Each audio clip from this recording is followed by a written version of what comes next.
Hola queridos amigos, muy buenos días. Muy feliz domingo para cada uno de ustedes. Queremos agradecer a nuestro buen Dios porque nos regala la linda oportunidad de poder estar junto a ustedes en esta ocasión para regalarles el capítulo 44 del libro de Isaías. ¿Qué libro estamos estudiando? ¿Qué libro asombroso? Cada vez nos impacta más y más sus escritos, sus frases, su contenido. Así que antes de leer el capítulo de hoy vamos a orar y vamos a pedirle al Señor que Él nos acompañe. Querido Padre que moras en el cielo, muchas gracias porque nos regalas la linda oportunidad de poder amanecer, oh Dios, un día más. Qué lindo es poder comenzar el día contigo, Señor, pidiéndote por favor que dirijas esta meditación, esta pequeñísima reflexión, que nos haga aceptar tu omnipresencia, tu omnipotencia, las cualidades de que tú eres el único Dios, Señor. Pedimos la bendición del Espíritu Santo y oramos en el nombre de Jesús. Amén. Amén. El capítulo de hoy, queridos amigos, es un capítulo que viene reforzando las ideas desde el capítulo 40 que venimos hablando, y vamos a ver de que se divide en tres porciones. Tiene 28 versículos, del 1 al 6 habla acerca de diferentes aspectos que son demostraciones acerca de las promesas que le hizo Dios a su pueblo. En los versículos 7 al 20 habla muchísimo acerca de los ídolos y los que crean ídolos, y habla de la inutilidad de esos ídolos. Y los versículos 21 al 28, Dios se muestra como un Dios omnipotente, un Dios que se alegra de la restauración del que se alejó, y también nos muestra acerca de la capacidad del poder divino. En la primera porción, en los versículos 1 al 6, nosotros vamos a ver que en el capítulo anterior, del 43, del 22 al 24, hablamos ayer, que es un capítulo donde hay muchas palabras duras para el pueblo.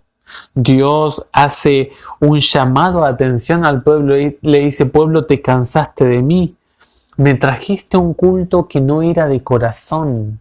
O sea que Dios le reclama a su pueblo. Por lo tanto, ahora en los versículos 1 al 6 van a ser palabras de consuelo para reconfortar a su pueblo. Este pueblo que en el momento en que está planificando Dios el mensaje para su pueblo es cuando fueron cautivos en Babilonia. Un pueblo que piensa que Dios lo ha olvidado. Y Dios habla de diferentes elementos. Primeramente en el versículo 1 y el versículo 2 habla de la elección, el origen y la ayuda que Dios le propone y le entrega o le desea entregar a su pueblo. En la elección involucra un interés profundo de parte de Dios. El origen nos revela que hay un propósito muy claro, muy específico y de bien para el pueblo. Y el aspecto de yo estoy contigo, yo te ayudo, habla de una necesidad y una debilidad del pueblo hacia el cual se le ofrece la ayuda. Es interesante, en el versículo 3 habla acerca de una comparación espiritual, habla de terreno seco, de zona desértica, de un lugar donde no hay aguas, no hay manantiales, y luego nos explica qué está hablando esto. Esto es una aplicación espiritual, porque luego habla de derramaré mi espíritu sobre tu descendencia. Está hablando de aquellos que no tenían el mensaje bíblico fresco en su mente, y Dios emplea diferentes profetas en todas las zonas geográficas donde se encontraba distribuido el pueblo para consolar a esas personas sedientas.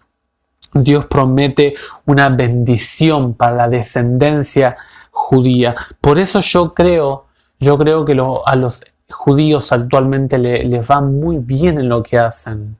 Yo creo honestamente que tantas promesas que Dios hizo a ese pueblo todavía repercute en su éxito holístico, en todo lo que empieza. En el versículo 4 habla de los árboles, hace una representación. Muchas veces en la Biblia se representa a los árboles, a los seres humanos como árboles, y representa el crecimiento y el desarrollo del cristiano. En el versículo 5 habla de la identidad con la persona de Dios. Hay una identidad plena. Algunos elementos: nombre, que representa el carácter. También la identidad involucra pertenencia. También todo tipo de acción, conducta. La mano en los libros proféticos involucra trabajo. Y también el tema de la identidad plena con Dios habla de un reconocimiento nominal, el nombre. Y el versículo 6 enfoca diferentes características de Dios. Habla acerca de el Rey de Israel, Dios como Redentor, el único Jehová, único Dios. Habla de la eternidad y la trascendencia de Dios. Es un capítulo donde en esta porción se marca un alto grado de aliento. Dios quiere que su pueblo esté aprendiendo nuevamente a confiar. La confianza, la fe, queridos amigos, se desarrolla poco a poco. Y el pueblo de Judá, por la situación que estaba pasando, la había perdido. En los versículos 7 al 20, Dios nos cuenta acerca de el Dios verdadero y los dioses falsos. Y habla acerca del Dios verdadero y los ídolos o los dioses creados por los seres humanos.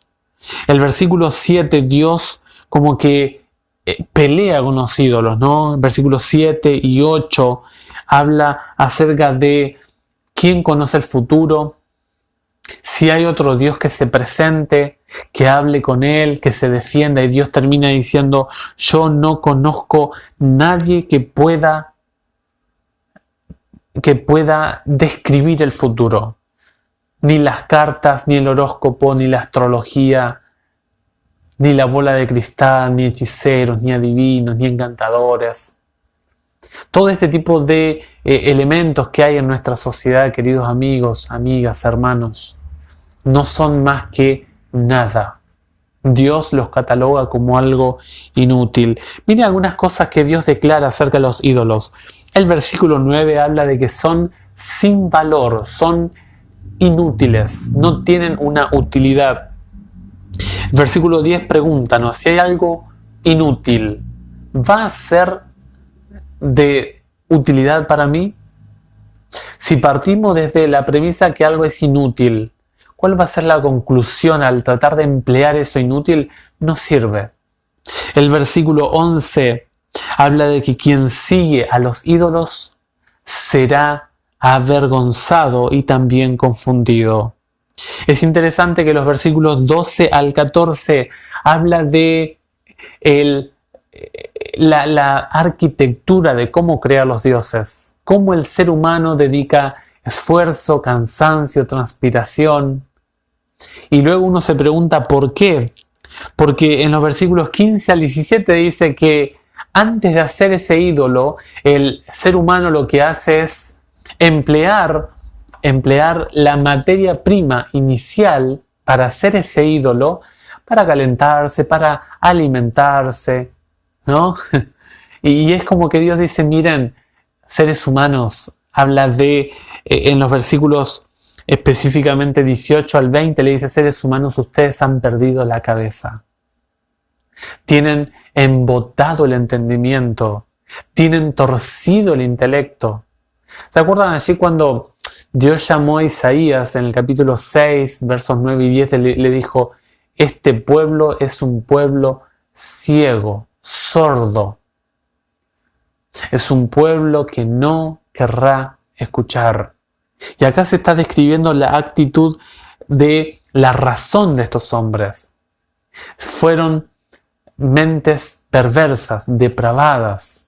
Allí se cumple lo que habla Romanos 1, ¿Se acuerdan?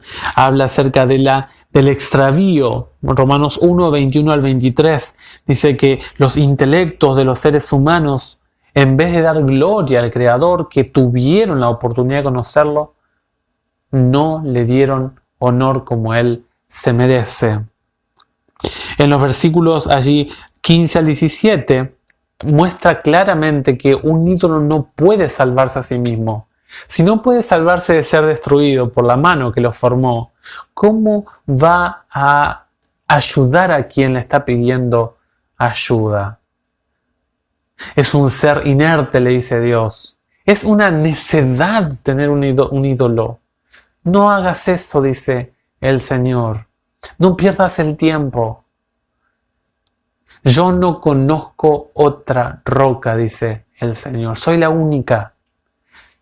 Y lo que va a decir ahora en los versículos 21 al 28 es impresionante.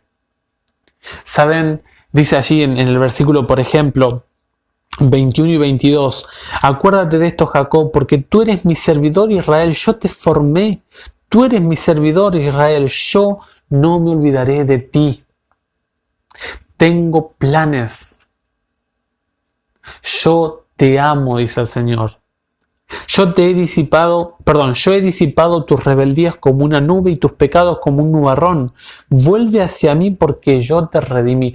Esto nos enseña cómo Dios convoca a un pueblo que está descarriado. Y esto me hace acordar, miren, he entrado en contacto con mucha gente que se ha alejado de la iglesia y un pastor, un amigo, un líder de iglesia fue a invitarlo nuevamente y le fue a decir palabras muy duras. Lo trató de una manera que fue mucho peor. Notemos aquí el ejemplo que dice Dios.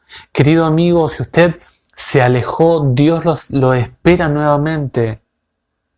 Acá nos está hablando acerca de cómo Dios le habla al corazón de alguien que se alejó. El amor es la herramienta más segura para conquistar a alguien. Querido amigo, y me ha pasado a mí también, que a veces es uno un poco duro con la gente. Y uno lo reconoce porque se equivoca también, pero el mejor modelo para aprender cómo hablar es Dios. Le dice, querido amigo, querido pueblo, tú me estás sirviendo a mí. Yo soy un Dios real que te hablo a través de mis representantes, los profetas. Y luego allí en el versículo 26 va a hablar de que Él confirma la palabra de sus mensajeros. Él cumple el designio de sus mensajeros. Dios nos da un mensaje porque sí. Dios le dice a través de sus mensajeros, querido pueblo, yo te he perdonado. Así como la lluvia sale, con la lluvia saca la mugre y con el viento se disipan las nubes. Dios dice, oh querido pueblo, yo estoy ofreciéndote una tregua conmigo. Querido pueblo, está perdonada tu falta. Vuelve hacia mí. Yo pagué el precio por ti, yo te redimí. La mejor figura, la mejor manera, el mejor método de evangelismo para alcanzar a alguien es hablarle con amor. Identificarse con esa persona, no estar a años luz de distancia de esa persona. No es ir con palabras rudas, crudas. No, es hablarle al corazón a esa persona. Si usted, querido amigo, se alejó de Dios, note usted la alegría del cielo cuando regresa alguien.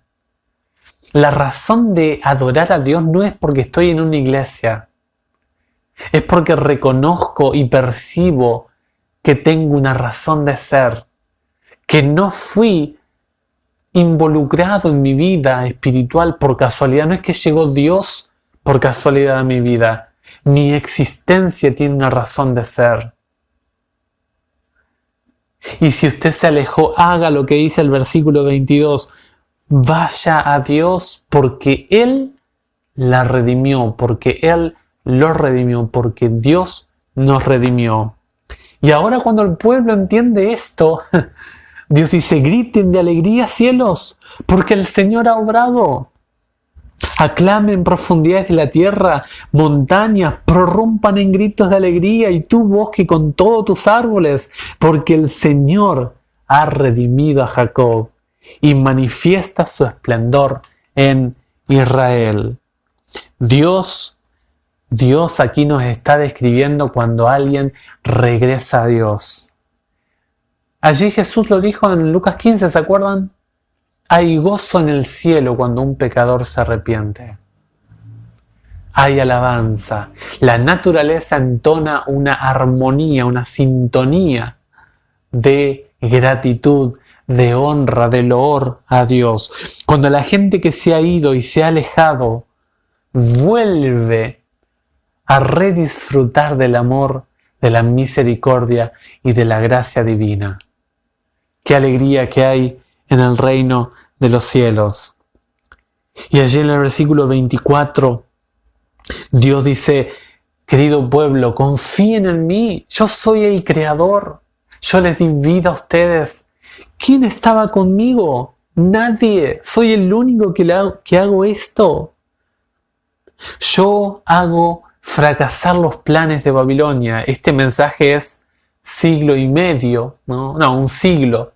Cuando se refiere a Ciro, sí, es un siglo y medio después, antes de que nazca Ciro. Pero acá en Babilonia es aproximadamente unos 104 años de diferencia. Dios acá está diciendo, voy a hacer callar la boca de los charlatanes de Babilonia. ¿Se acuerdan de Daniel? A Daniel se le llamó para predicar, para dar a conocer la palabra, la revelación de Dios. Dice que hará retroceder a los sabios. Y él dice, yo digo a Jerusalén, vas a reconstruirla y así será. Que va a haber oposición, obviamente. Daniel 10. ¿Se acuerdan? Viene Gabriel a hablar con Daniel y dice, 21 días peleando contra el rey de Persia, ¿no? Hubo oposición, pero la profecía iba a ser real, cumplida. Y noten ustedes que en el versículo 27 habla de aguas profundas, de corrientes de agua que son secadas. ¡Qué maravilla! Cuando yo me encantaría saber, y hay algunos autores que hablan que Daniel le predicó a Ciro, ¿no? Pero me encantaría preguntarle a Ciro, ¿qué impacto habrá tenido en él saber que siglo y medio antes de mi nacimiento estaba escrito en una profecía de los judíos, un pueblo perdido por allá? ¿Qué Dios es este que conoce el futuro antes de que yo nazca? ¡Qué impresionante! Este es el Dios hebreo. Este es el Dios que se muestra en la Biblia. Un Dios que conoce el plan que tiene para usted. Y si no falló en las promesas del pueblo judío de antaño, no va a fallar con usted ni conmigo. Y Ciro iba a hacer la función de el pastor, el conductor del pueblo. Él cumplirá toda mi voluntad diciendo de Jerusalén que sea reconstruida y del templo se pondrán tus cimientos. Querido amigo, querida amiga, el Dios de los cielos es un Dios todopoderoso. Es el único Dios, no hay otro. Él desafía a los otros dioses. Hablen, preséntense, no hay nadie más. Yo no sé qué imagen usted tiene de Dios, no sé qué piensa usted de Dios, pero yo le quiero decir que la Biblia presenta a un Dios poderoso, a un Dios que puede rescatarlo de su situación de prisión, a un Dios que lo ama, a un Dios que le da la razón de por qué usted está encontrándose en su camino, en su vida con Él. No hay casualidad para el Dios del cielo. Hay registros claros de que Isaías escribió más de 100 años antes esto. Y cuando uno lee esto, uno dice, ¿cómo no voy a creer en este Dios? Si fue fiel en el Israel del pasado, con el Israel espiritual lo va a hacer también. Querido amigo, no confíe en la idolatría, no coloque nada ni a nadie que ocupe el lugar de Dios. Eso es vergonzoso a los ojos de Dios, es abominable, es una necedad. Que Dios nos ayude a evitar caer en este peligro. y recuerde que Dios lo trajo a la vida. Dios tiene un plan para usted y para mí pese a los problemas. Que hay dificultades terribles, que hay deudas, que hay necesidad, sí. Pero levantemos la mirada hacia las cosas de Dios y consolémonos con sus promesas. Árboles secos, allí en el versículo 3, donde hay desierto, habrá la llegada del Espíritu Santo y habrá gozo, habrá paz en nuestra vida. Que Dios le permita pasar por esta experiencia. Ojalá que este Dios que no se cansa